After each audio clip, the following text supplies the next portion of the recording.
अताई doctor ने गलत injection लगा के मां और बच्चे की जिंदगी खत्म कर दी। अब्दुल शकूर ट्रस्ट हस्पताल हलाल रोड गंदे खूह के कोल हस्पताल है जिदे विच अताई डॉक्टर बैठे ने लोगों की जिंदगियां दे नाल खेडदे पे ने। कल एक डिलीवरी केस आया जिदे विच स्टाफ ने अताई डॉक्टर ने कोई गलत इंजैक्शन इहो जिहा लाया कि मां भी मौके ते जान बहक हो गई। सारी गल मां दे पेट च बच्चा सी वो भी जान बहक हो गया। FIR दर्ज हुई आ थाना बटाला कलोनी दे विच FIR दर्ज हुई आ। FIR ਉਹ ਜਿਹੜੀ ਬੀਬੀ ਜਾਨ ਬਹਕ ਹੋ ਗਈ ਆ ਉਹਦੇ ਭਰਾ ਦੀ ਮਦਈਅਤ ਦੇ ਵਿੱਚ FIR ਦਰਜ ਹੁੰਦੀ ਆ। FIR ਦੇ ਵਿੱਚ ਜਨਾਬ ਅਤਾਈ ਡਾਕਟਰ ਆਬਦਾ ਬੀਬੀ ਆ, ਦੂਸਰਾ ਸਰਵਰ ਉਰਫ ਬੱਗਾ ਵਾ, ਤੀਸਰਾ ਮੁਹੰਮਦ ਇਮਰਾਨ ਅਬਦੁਲ शकूर।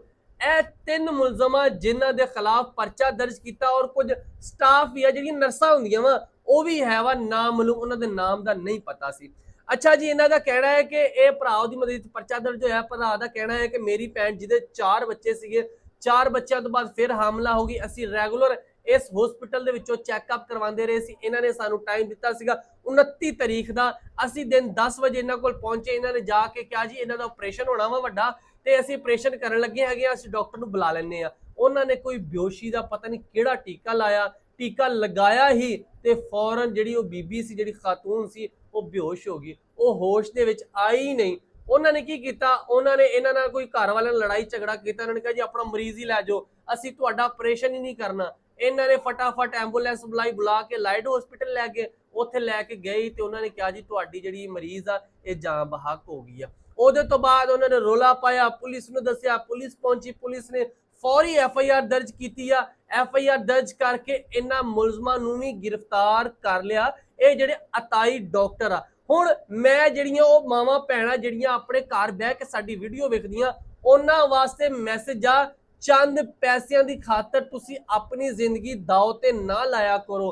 बहुत ज्यादा बीबियां इस तरह दियां वा जिहड़ियां अपना हमला हो जांदियां वा, फिर अपना पैसा घट करन दी मतलब 5-10 हज़ार दे विच कहंदियां साडा ऑपरेशन हो जावे। ऑपरेशन कराउण दे खातर इस तरह दे अताई डॉक्टरां दे हत्थे चढ़ जांदे वा। ਜਦੋਂ अताई डॉक्टरां दे हत्थे चढ़दे आ फिर तुहानूं पता अताई डॉक्टरां नूं सिर्फ पैसों का लालच होंदा, इहदे तो इलावा किसी किस्म का कोई नहीं होंदा। उन्हां नूं कोई हमदर्दी नहीं होंदी कि इंसान आ इहदी जिंदगी चले जाएगी, इहदे निक्के निक्के बच्चे आ, इहदा कौन सहारा होएगा। सिर्फ इन्हां नूं अपने पैसों दे नाल मतलब होंदा वा। तुहाडे अगे अपील इह कीती जांदी आ जदों भी तुसीं किते ऑपरेशन करवाना या किसी किस्म का कोई भी इलाज करवाउण वास्ते कोई भी इंजैक्शन लवाउण तो पहले तुसी किसी अच्छे हॉस्पिटल चले जाओ। जिस तरह फैसलाबाद के गौरमेंट के सरकारी हस्पताल ढेर सारे बन गए।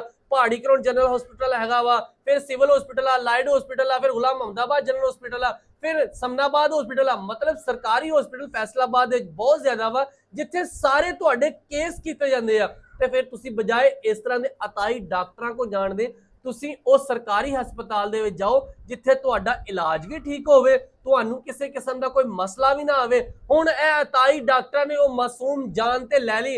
हुण उन्हां जिहड़े 4 बच्चे सी उन्हां दा कौन वाली वारिस होएगा, कौन वो 4 बच्चियां नू संभालेगा। खैर इस तरह के अताई डॉक्टरों के खिलाफ सख्त तो सख्त कार्रवाई की जाए ताकि दोबारा तो कोई भी अताई डॉक्टर इस तरह किसी मरीज की जान ना लै लवे। तुहानू फिर मैं नाम दसदा जावां, अब्दुल शकूर ट्रस्ट हस्पताल हलाल रोड गंदे खूह के कोल आ।